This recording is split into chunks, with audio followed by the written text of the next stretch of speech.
श्री स्वामी समर्थ. सखी मराठीमध्ये तुमच्या मनापासून स्वागत आहे. मैत्रिणींनो, घर मोठं असलं, पैसा भरपूर असला तरी घरात प्रेम नसेल तर घर कधीही सुखी राहत नाही. आजची कथा एक अशा कुटुंबाची जिथे पैसा होता, प्रतिष्ठा होती, पण मनामध्ये दुर्वा होता निर्माण झाला होता. एका मोठ्या व्यापाराचा मुलगा लग्न करून आपल्या पत्नीला घरी घेऊन आला. सुरुवातीला घर खूप आनंदात होतं. सासू सासरे सुनेला भरपूर मुलीसारखे प्रेम करायचे आणि सुनही त्यांना मनापासून सेवा करायची. पण काळ जसा जसा पुढे गेला तसा तसा सासू सासरे वृद्ध होऊ लागले, शरीर थकू लागलं आणि स्वभाव चिडचिडा वाढू लागली. छोट्या छोट्या गोष्टीवर टोमणे मारणे सुरू झाले. आज भाजीत मीठ कमी आहे, तुला घर काम नीट जमत नाही. आमच्या काळात असं नव्हतं. सून सुरुवातीला शांत राहिली, पण रोज रोज तेच मन तुटू लागलं.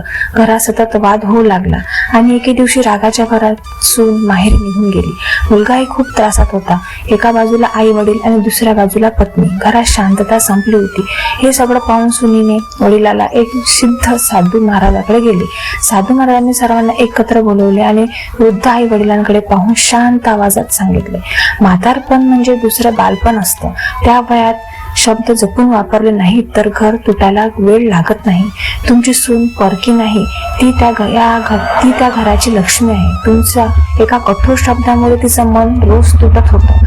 महाराज पुढे म्हणाले, जेवणात चूक झाली तर रागवू नका, कारण स्वयंपाक करणारी व्यक्ती मशीन नसते. जर सून कामात व्यस्त असेल किंवा थकलेली असेल तर तिला समजून घ्या. घरातील गोष्टी बाहेर सांगू नका, कारण बाहेरचे लोक कधीच घर सोडत नाहीत, ते फक्त तमाशे पाहतात. सासूसासऱ्याच्या डोळ्यात पाणी आलं. त्यानंतर महाराजांनी सुनेला आणि मुलालाही समजवलं, आई वडील वृद्ध झाले तर त्यांचा स्वभाव बदलतो.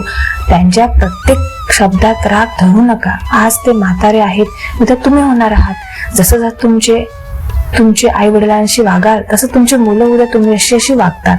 कधी वृद्धाश्रमाचा विचार करू नका, कारण आई वडील हे ओझं नसतात, ते आपल्या आयुष्याचा आशीर्वाद असतात. आणि छोट्या छोट्या तक्रारी माहेरी सांगून दोन घरामध्ये दुर्वा निर्माण करू नका.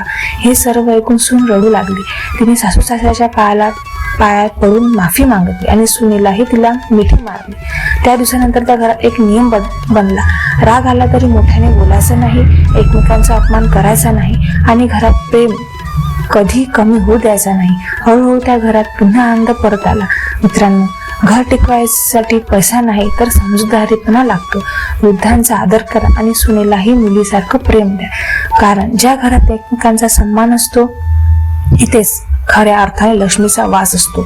जर तुम्हालाही वाटत असेल घरात प्रेम टिकून राहायला हवं तर कमेंटमध्ये श्री स्वामी समर्थ नक्की लिहा.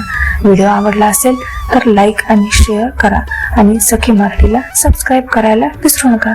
श्री स्वामी समर्थ. धन्यवाद.